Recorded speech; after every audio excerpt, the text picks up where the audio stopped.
வணக்க மக்களே, சற்று முன்வையான செய்தி ஒன்று விளையாடுவதாம். பணம் கொடுக்காத அயோக்கியன் திருடன் இபிஎஸ்ஐ ஒருமில் சாடிய புகழேந்தி கொதிக்கும் தொண்டர்கள் வாங்க வெளியவே முடியுமாக்கின்றான்.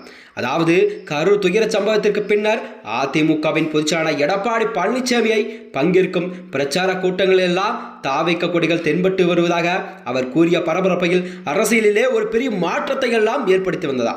அதாவது நாமக்கல் மாவட்டம் குமாரபாளையத்தில் நடந்த பிரச்சார கூட்டத்தில் தான் இளைஞர்கள் சிலர் தாவைக்க கொடிகளுடன் கலந்து கொண்டதை சுட்டிக்காட்டிய எடப்பாடி பழனிசாமியோ அதிமுக தலைமையில் கண்டிப்பாக கூடிய விரைவில் ஒரு வலுவான கூட்டணி அமையப் போகிறதுக்கான இதுதான் பிள்ளையார் சொல்லி போடப்பட்டுள்ளதாகவும் பேசிய பரபரப்பை ஏற்படுத்தியுள்ளாராம். இதற்கு ஆதரவாகவும் எதிராகவுமே அரசியல் கட்சி தலைவர்களாம் தங்களுடைய கருத்துக்களை தெரிவித்து வருகிறார்களாம். இன்று காலை செய்தியாளர்களிடம் சந்தித்த அம்மா மக்கள் முன்னேற்ற கழகம் தலைவர் டிடிவி தினகரன் கூட தன் கட்சி தொண்டர்களை வைத்தே தாவைக்க கொடியை தூக்கி பிடிக்க வைத்துள்ளார். அதாவது எடப்பாடி பழனிசாமி என்றும் விஜயன் தலைமையை ஏற்றுக்கு கூட்டணி செல்ல எடப்பாடி பழனிசாமி தயாராகிவிட்டார் என்றும் அந்த அளவிற்கு அதிமுக பலவீனமாகிவிட்டதா என்ற கேள்விகள் எல்லாம் முன்வைத்துள்ளாராம். அது மட்டுமின்றி அதிமுகவின் பொதுச்செயலாளர் எடப்பாடி பழனிசாமி தரம் தாழ்ந்து நடந்து கொள்கிறாரா, தாவைக்க தலைவர் விஜய் கூட்டணி வருவார் என்றால் கண்டிப்பாக பாஜகவை எடப்பாடி பழனிசாமி கலற்றி விடுவார் என்ற நம்பிக்கையில்தான் இதை பார்க்கப்படுகிறதா. ஏற்கனவே கடந்த மக்களவைத் தேர்தலில் கூட பாஜகவை கலற்றி விட்டார் என கூறுகிறார்களாம். இந்த விவகாரத்தில் தான் அடுத்தடுத்ததாக புகழேந்தி கூட அதிமுகவின் பொதுச்செயலாளர் எடப்பாடி பழனிசாமியை கடுமையாக விமர்சித்துள்ளாராம். கிருஷ்ணகிரி மாவட்டம் ஒசூரில் அதிமுகவின் ஒருங்கிணைப்பு குழு தலைவர் பெங்களூரு புகழேந்தி அவர்கள் பத்திரிகையாளர் சந்தித்து பேட்டியளித்தார். அப்போது அவர் கூறியதாவது, அதிமுக கூட்டங்களிலே தாவைக்க கொடிகள் பறக்கிறது என்ற கேள்விக்கு எடப்பாடி பழனிசாமி கூட்டத்தில் பறந்த கொடி பறக்கிறதா என்கிறார்களாம்.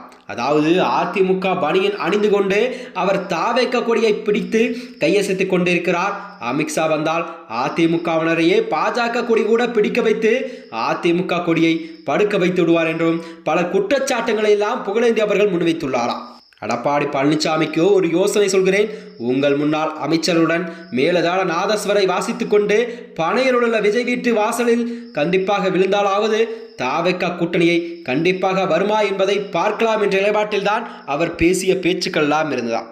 அது மட்டுமின்றி கரூர் விவகாரத்தில் கூட விசிக உள்ளிட்ட கட்சிகள் எல்லாம் உயிரிழந்த குடும்பங்களுக்கு இழப்பீடு வழங்குவதற்கே என்கிற கேள்விக்கும் ராகுல் காந்தி காங்கிரஸ் சார்பில் கூட நிதி அறிவிக்கிறார். கமல் கூட தலா 1 லட்சம் ரூபாய் வழங்கியுள்ளார். விசிக கொடுத்திருக்கிறது தனது கட்சிக்காரர்கள் உயிர்ந்தவர்கள் என 20 லட்சம் அறிவிப்பை பணம் கொடுக்க உள்ளாராம். ஆனால் பணம் கொடுக்காத ஒரே அயோக்கியன் திருடன் எடப்பாடி பழனிசாமி மட்டுமே. பிணத்தை வைத்து அரசியல் செய்வதா காட்டமாக பேசிய அதிமுகவினிடையே ஒரு பெரும் கொந்தளிப்பெல்லாம் இது ஏற்படுத்துகிறதாம். அது மட்டுமின்றி வருகின்ற 2026 சட்டமன்ற தேர்தலில் கண்டிப்பாக விஜயுடன் அவர் கூட்டணி வைப்பார் என்ற நிலைப்பாட்டில்தான் அவர் பேச்சுக்கள் எல்லாம் இருந்ததாம். அதாவது அதிமுக பாஜகவை கலற்றிவிட்டு தாவைக்கவுடன் கூட்டணி அமையுமா என்ற நிலைப்பாட்டில்தான் வருகின்ற 2026 சட்டமன்ற தேர்தல் தமிழகத்தில் ஒரு அரசியல் களம் ஒரு புரட்சியே கிளப்பி வருகிறதாம். மேலும் இது போன்ற வீடியோக்களை தெரிந்து கொள்ள நமது சேனலை மறக்காமல் சப்ஸ்கிரைப் செய்து கொள்ளும். நன்றி, வணக்கம்.